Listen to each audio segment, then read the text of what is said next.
हमारे YouTube channel Knox 83 पे। आज हम जानेंगे भारतीय काव्य शास्त्र शब्द शक्तियाँ। शब्द शक्तियाँ होता क्या है, इसके संदर्भ में पूर्ण जानकारी आपको मुहैया कराते हैं। शब्द तथा अर्थ के संबंध को शक्ति या शब्द शक्ति कहते हैं। इसको व्यापार भी कहा गया है। शब्द में निहित अर्थ संपत्ति को प्रकट करने वाला तत्व शब्द व्यापार या शब्द शक्ति है।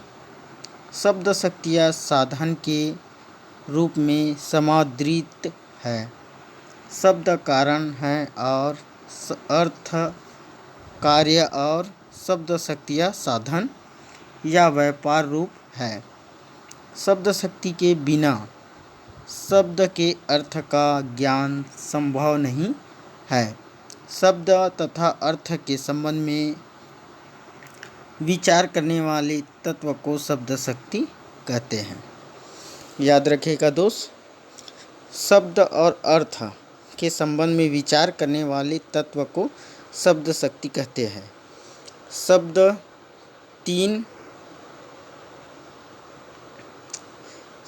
तीन शक्तियाँ हैं। शब्द की तीन शक्तियाँ हैं, जैसे कि अभिधा, लक्षणा और व्यंजना। शब्द तीन प्रकार के होते हैं।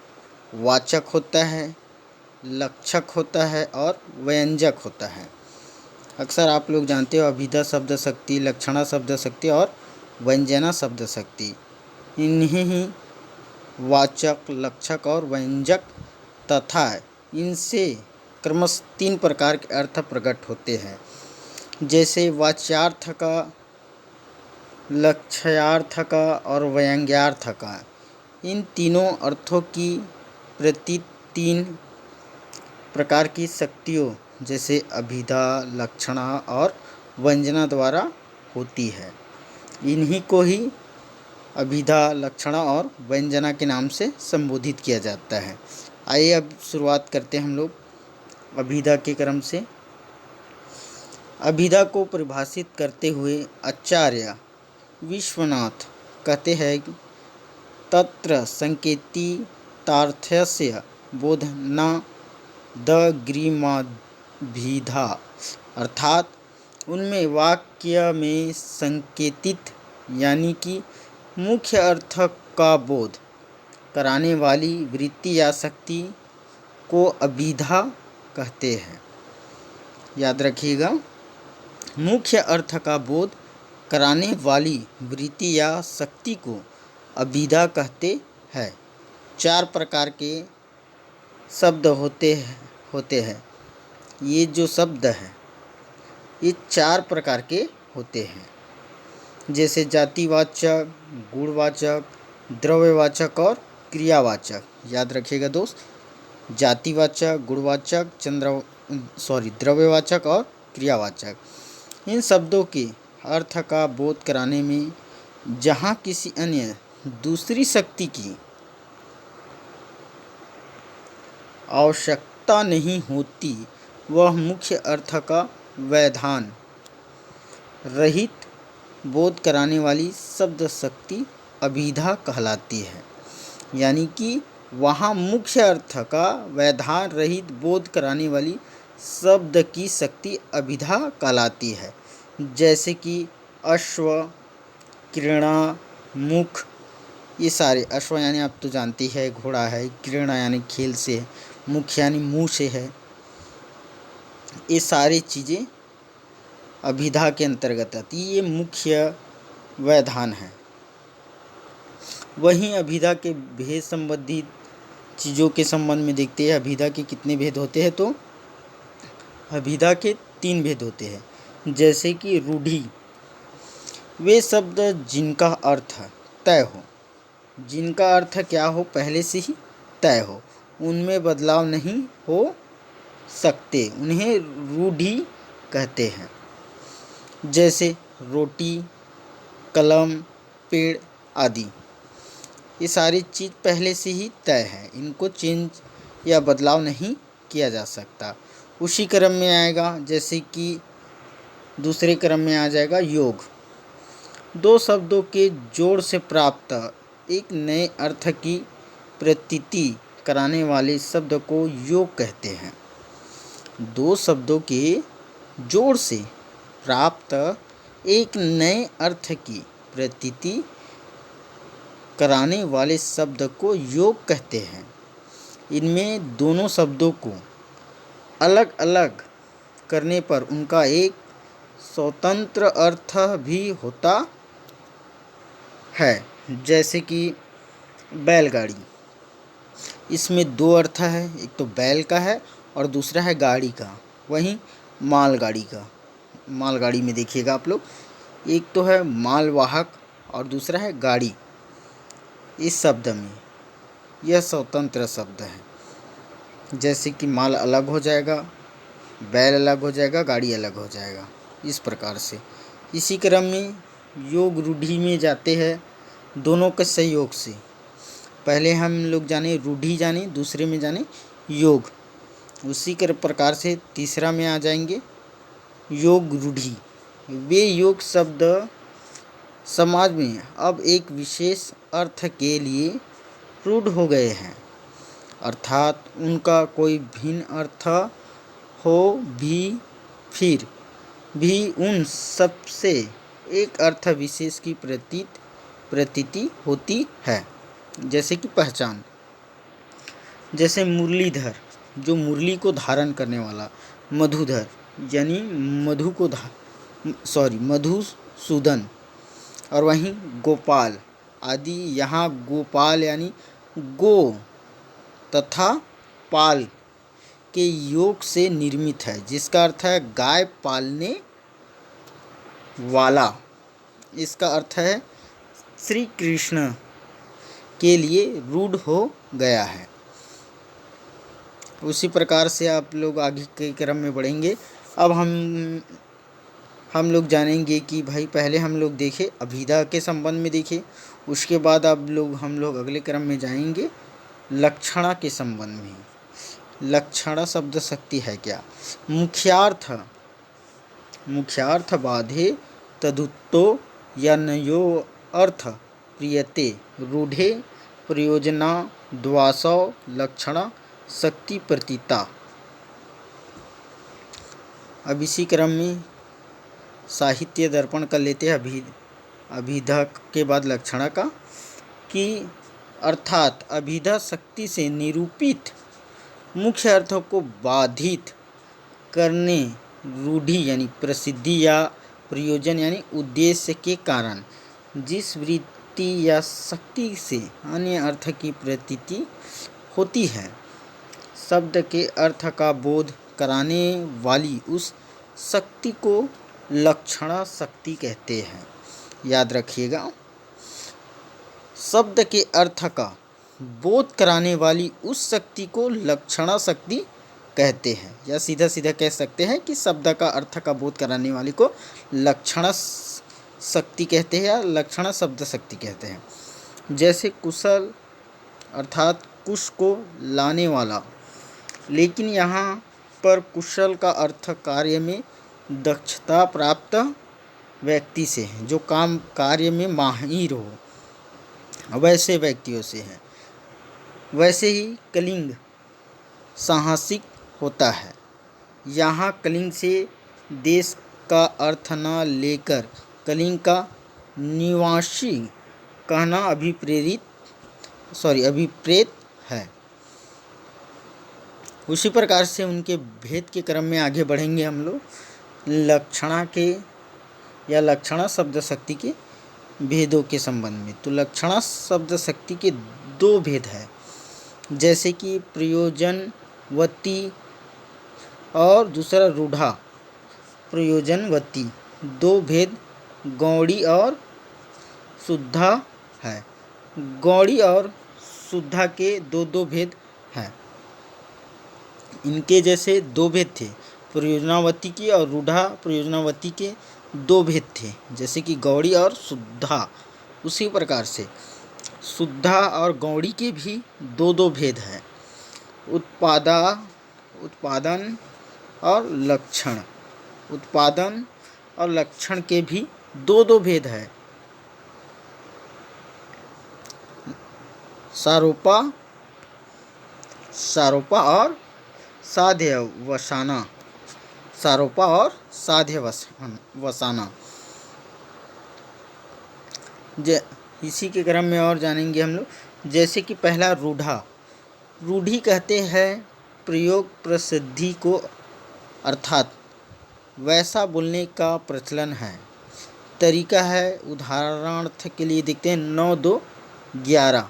जैसे ये सारे बोलचाल के लिए प्रचलित रहते हैं। जैसे 9, 2, 11 होना, यानी कि चले जाना, भाग जाना, इस प्रकार की शब्द।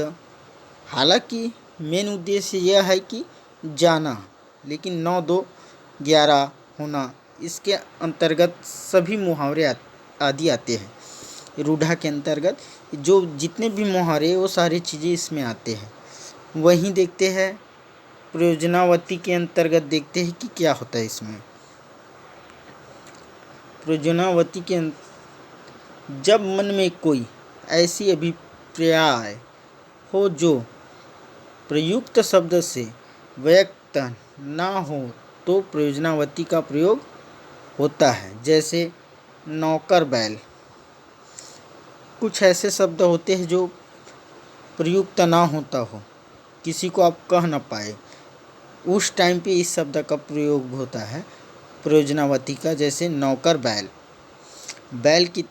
नौकर को बैल की तरह कार्य कराना। और उसी प्रकार से जैसे कि गौड़ी में जाते हैं हम लोग। गौड़ी में जहाँ सादृश्य संबंध होता है वहाँ गौड़ी लक्षणा होता है। जहाँ पे सादृश्य संबंध होता है वहाँ गौड़ी लक्षणा होता है। जैसे मुखचंद्र है। जैसे कि मुखचंद्र है, अर्थात चंद्र के समान मुख में भी चमक है। विषय और विषयी में सादृश्य संबंध है। विषय और विषयी में भी सादृश्य संबंध होता है। उसी प्रकार से देखेंगे शुद्धा का। जहाँ विषय और विषयी में सादृश्येतर संबंध होता है वहाँ शुद्धा लक्षणा होता है। जैसे चांद निकलना। अब यहाँ हमें विषय क्या है? चांद है। विषय क्या है? निकलना है। चांद का निकलना। संबंध दिख नहीं रहा है। भाई चांद तो हमेशा निकलता है, लेकिन संबंध क्या है? ये तो सीधे सीधे बोलचाल की प्रक्रिया में आ जाता है कि चांद निकल रहा है या चांद निकला। उसी प्रकार से विषय हो गया चांद और विषयी हो गया निकलना। उसी क्रम में और आगे बढ़े तो उपादान। उपादान यहाँ जैसे कि जहाँ मुख्यार्थ और लक्ष्यार्थ दोनों रहते हैं वहाँ उपादान लक्षणा होती है। जैसे लाल पगड़ी कहने पर मुख्य अर्थ के साथ सिद्धि पूर्ति के लिए लक्ष्यार्थ यानी पुलिस वाले का भी बोध हो रहा है, यानी कि लाल पगड़ी धारण किए रहते हैं उसी क्रम में। और वैसे ही देखते हैं तीसरे क्रम का लक्षण में देखिएगा और अन्य क्रम में आगे जैसे जैसे बढ़ते जाएंगे हमें क्रम के संबंध में पता चलेगा। जहाँ मुख्यार्थ लक्ष्यार्थ के कारण तिरस्कृत हो जाता है वहाँ लक्षणा होता है। वहाँ लक्षण क्या हो जाता है? लक्षणा हो जाता है, यानी कि विशेष हो जाता है। जैसे कुशल का अर्थ कुश को लाने वाला होता है, किंतु इसका अर्थ प्राय ग्रहण नहीं किया जाता। इसका अर्थ क्या होता है? ग्रहण नहीं करते, केवल उनको एक नाम के माध्यम से ही जाना जाता है कि ये कुशल है, यानी कार्य योग्य समझा जाता है। लेकिन वास्तविक ये है कि उसका अर्थ होता है कुशलता लाने वाला या कुश को लाने वाला, सही कार्य को लाने वाला या करने वाला। उसी प्रकार से है शारोपा के संबंध में जानते हैं, जहाँ विषय और विषयी अर्थात उपमेय और उपमान का संबंध दिखे वहाँ शापोरा लक्षणा होता है, जैसे चरण, कमल। आप लोग समझ आ गया होगा कि चरण क्या है और कमल क्या है। उसी प्रकार से साध्य वसाना के संबंध में जानेंगे कि यदि विषय और विषयी में विषय को छोड़ केवल विषयी का नाम ले तो वहीं साध्य वसाना होता है। जैसे कि विषय को छोड़ के विषयी का महत्व अधिक हो जाता है, उसे ही साध्य वसाना कहते हैं। जैसे दीपक जला, यहाँ पे यदि दीपक को छोड़ दिया जाए तो ओनली कह सकते हैं कि जला, ठीक है। तो ये साध्य वासना शब्द का प्रयोग होगा भाई, कि दीपक जला, दीपक तो जला। उसी क्रम में व्यंजना आएगा। व्यंजना में देखते हैं हम लोग जाने अभिधा, लक्षणा और तीसरे क्रम में व्यंजना। अभिधा और लक्षणा की सीमा के बाहर पड़ने वाले अर्थ जो शक्ति या व्यक्ति करती है उसे व्यंजना कहते हैं। याद रखिएगा, अभिधा और लक्षणा की सीमा के बाहर पड़ने वाले अर्थ को जो शक्ति व्यक्ति करती है उसे व्यंजना कहते हैं। अब इनके भेद के संबंध में जानते हैं हम लोग कि व्यंजना के कितने भेद होते हैं, क्या होता है भेदों में। तो व्यंजना के 2 भेद है, जैसे कि शाब्दी व्यंजना शब्दों द्वारा और आर्थी व्यंजना अर्थों द्वारा। शाब्दी व्यंजना के 2 और भेद है, जैसे याद रखिएगा शाब्दी व्यंजना के 2 और भेद है, अभिधामूलक और व्यंजना, अभिधामूलक व्यंजना और लक्षणामूलक व्यंजना। याद रखिएगा ये शाब्दी व्यंजना के हैं, अभिधामूलक और लक्षणामूलक। जैसे कि शाब्दी व्यंजना के संदर्भ में थोड़ा सा जानकारी ले लेते कि इसे कहते क्या है या इसका विशेषता क्या है। जहाँ शब्द से व्यंग की प्रतीति होती है वहाँ शाब्दी व्यंजना होता है। याद रखिएगा इसका परिभाषा है, जहाँ शब्द से व्यंग की प्रतीति होती है वहाँ शाब्दी व्यंजना होता है। जैसे उधो तुम अपनो जतन करो, आयो घोष बड़ो व्यापारो। याद रखिएगा, जहाँ उद्धव शतक में आप लोग पढ़ेंगे इसके संबंध में कि जो गोपियाँ होती है वो उद्धव जी को कहते हैं कि बड़े आए हमें ज्ञान की पाठ पढ़ाने करके, उद्धव तुम अपनो जतन करो। उद्धव जी आप पहले अपना खुद का जतन करो, बड़े आयो घोष बड़ो व्यापारी, आए तुम बड़े हमें सिखाने। उसी प्रकार से आर्थी व्यंजना में देखिएगा, आर्थी व्यंजना जहाँ अर्थ से व्यंग की प्रतीति हो, जैसे अर्थ के माध्यम से व्यंग हो और वो हमें प्रतीत हो, वहाँ आर्थी व्यंजना। जैसे कागज की आज़ादी मिलने ले लो 2 आने में, कागज की आज़ादी मिले तो ले लो 2 आने में, ये अभिधामूलक व्यंजना। और उसी प्रकार से अभिधामूलक व्यंजना जिनमें वाच्यार्थ व्यंग्यार्थ तक पहुँचता है वहाँ अभिधामूलक व्यंजना होता है। जैसे द्रोणाचार्य हो,